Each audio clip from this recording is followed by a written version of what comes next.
I worked at Party City for the month of October in 2016 as a seasonal employee.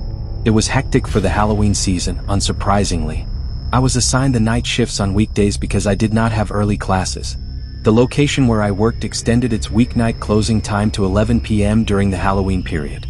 My shift usually began at 5 p.m. and I worked until closing. The rush would taper off after 9 p.m., and after 10 p.m. there would be hardly anyone left in the store, especially on weekdays. On the night in question I began my shift working as what was called a costume grabber. I was told over the walkie-talkie which costume and what size to retrieve so I could hand it to the customer for fitting. After the store quieted down later in my shift, I was instructed to start cleaning the aisles, restocking, and carrying boxes either up from or down to the basement.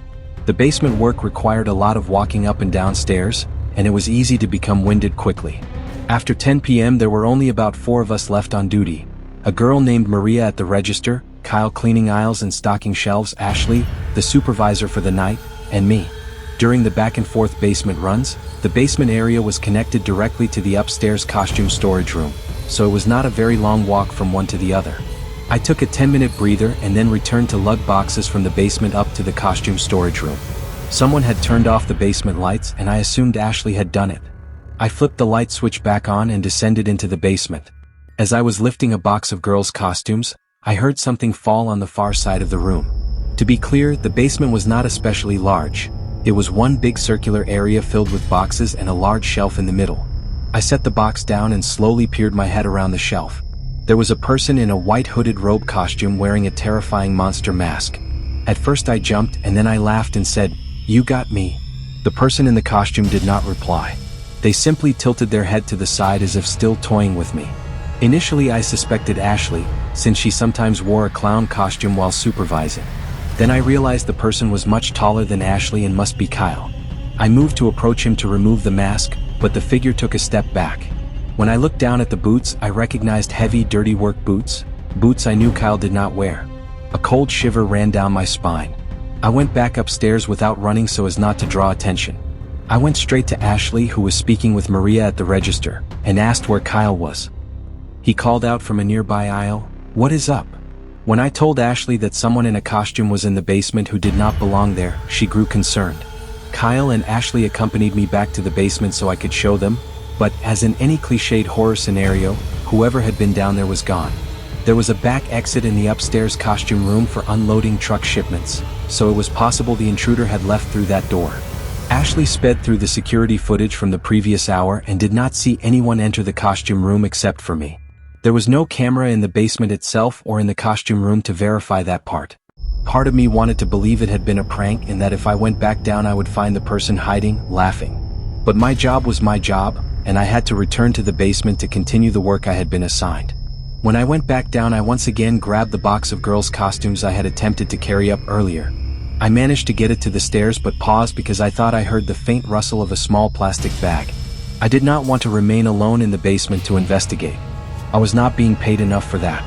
My shift was almost over, so I hauled the heavy box up the stairs, dropped it in the costume room, and moved to close the basement door and switch off the light.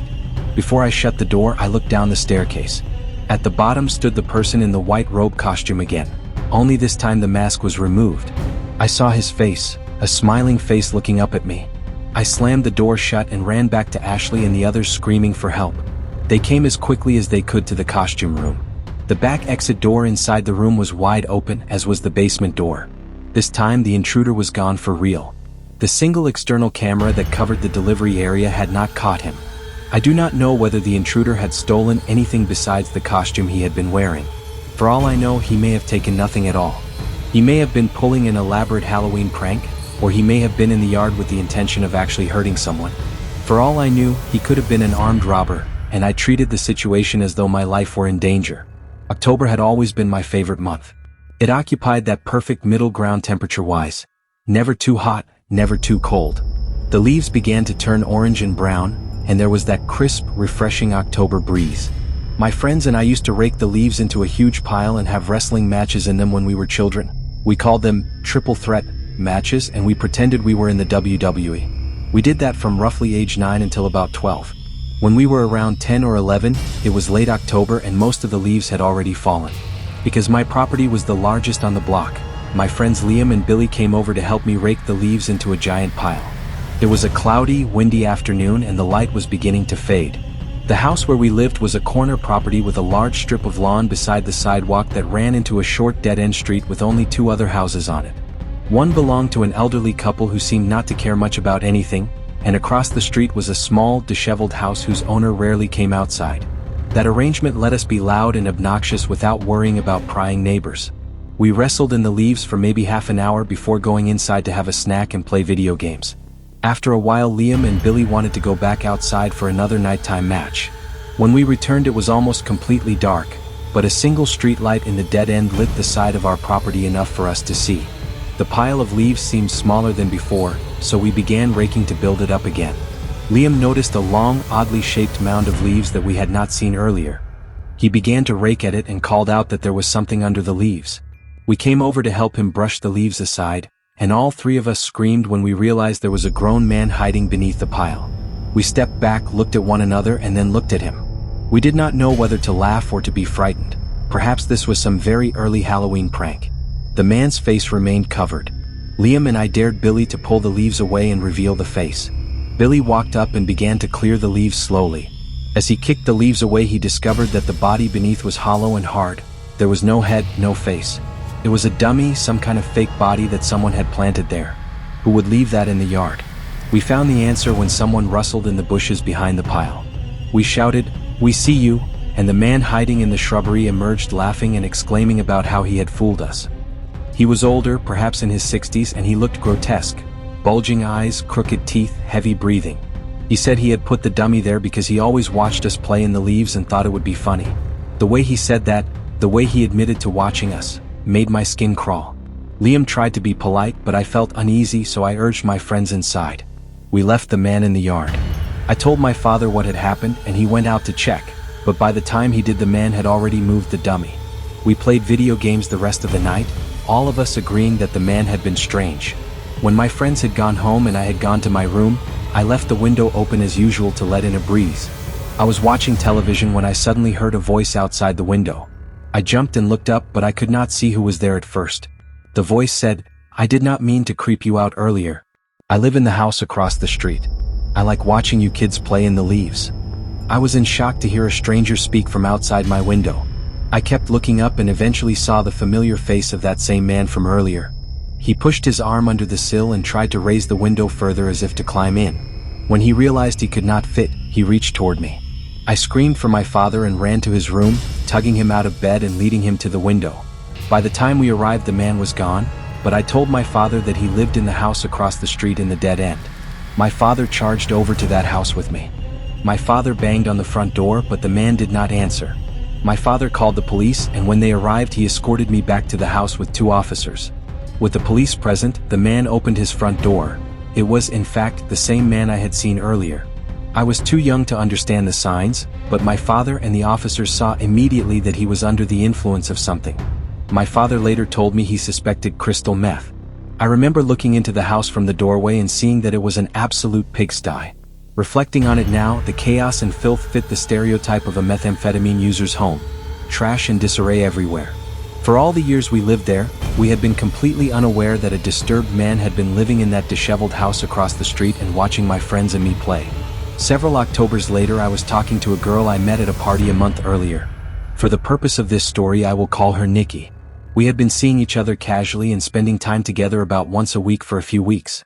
She wanted to do seasonal activities in October, so I suggested we go apple picking. She liked the idea, and we drove to the closest orchard, roughly a half hour from the suburbs into a more rural part of our area. We live in New Jersey, so there are many such places to choose from. I let her pick. While we were still about 20 minutes away, we turned onto a scenic road with very little traffic. We passed what appeared to be another apple orchard, and I turned down the dirt lane. It led to a small wooden farmhouse and trees, but there were no cars, no people, and no unattended stand where one would normally pay to enter. The place looked closed to the public, or perhaps not open for business at all. The house looked poorly maintained, almost as if nobody lived there. As we walked the property, Nikki said she felt uncomfortable. We returned to the car and drove on to the orchard we had originally planned to visit. That one was also empty and displayed a closed sign at the stand. I suggested that we go back to the first orchard. If we went there we would have the whole place to ourselves. Nikki hesitated at first, but I persuaded her, and we parked quietly on the grass near the woods. We walked along a dirt path, crushing dry leaves underfoot, and hopped a small wooden fence to reach the symmetrical rows of apple trees. Tall grass came up to our shins, and the quiet made the illicitness of our trespass feel thrilling. We began filling the plastic bags we had brought from the car with the best apples we could find. There were not many apples left, but we had fun. I started tossing apples in the air and teasingly pretended I would throw one at Nikki. She laughed at first, then she screamed and ran off through a gap in the trees, saying that I must stop. She cut through to another row and I lost sight of her. I called, "Where are you?" Her voice answered from a few rows over, "I am picking my own apples." I laughed and apologized, then searched for her when she did not respond. After a few minutes an apple landed directly in front of me as if someone had thrown it from an adjacent row. Another apple followed. I shouted for whoever was throwing them to stop because I was genuinely afraid of being hit, and I pushed through the trees looking for Nikki. As I moved between the rows my chest tightened. I felt my heart climb into my throat when I spotted a young man, perhaps 18 or 19, standing several trees away in the center of a row. He had long black hair that reached his shoulders and a faint smirk on his face. He held his position and did not move. I squeezed through to the next row and then the next, searching for Nikki when my phone rang. It was her. "Where are you?" she whispered, her voice edged with panic. She said a creepy man had been following her. She had tried to speak to him but he would not respond, and he had given her the impression that he wanted to harm her. Her description matched the man I had just seen. I told her to meet me back at the car and ran the way I had come. Nikki was already waiting there, shaken. We debated what to do and then she suddenly cried out, "There he is," pointing toward the trees. He stood half hidden behind an apple tree, only part of his body visible. An arm, a leg, and half his face. He was watching us with that same unsettling smirk. I felt a surge of urgency. I wanted us safely away. I turned the car and executed a three-point turn off the grass onto the dirt road. We drove past the decrepit barn-like house and back onto the main road. We discussed the incident in stunned silence until we passed a small roadside fruit stand with people working there. We had lost the apples and the illicit thrill, so we stopped to buy some apples and berries and to ask about the orchard. Two women who worked at the stand reacted as if we were foolish for having ventured into that place. They warned us never to go near it. One of them explained that the owner's son had murdered his girlfriend and then vanished. The body had been found near the orchard in the forest. The father still owned the orchard but rarely came by, and questions about his son made them uncomfortable. They insisted that we had been lucky to leave when we did and scolded us mildly for not calling the police. One of the women said she would notify the authorities. I told them what had happened and that a creepy young man had indeed been following us. The women's faces confirmed our worst fears, that we had possibly encountered someone connected to that tragic story. I will never forget thinking that I may have come face to face with a missing person who had been implicated in a homicide. Even now, I still get chills imagining whether that man might still lurk in the orchard.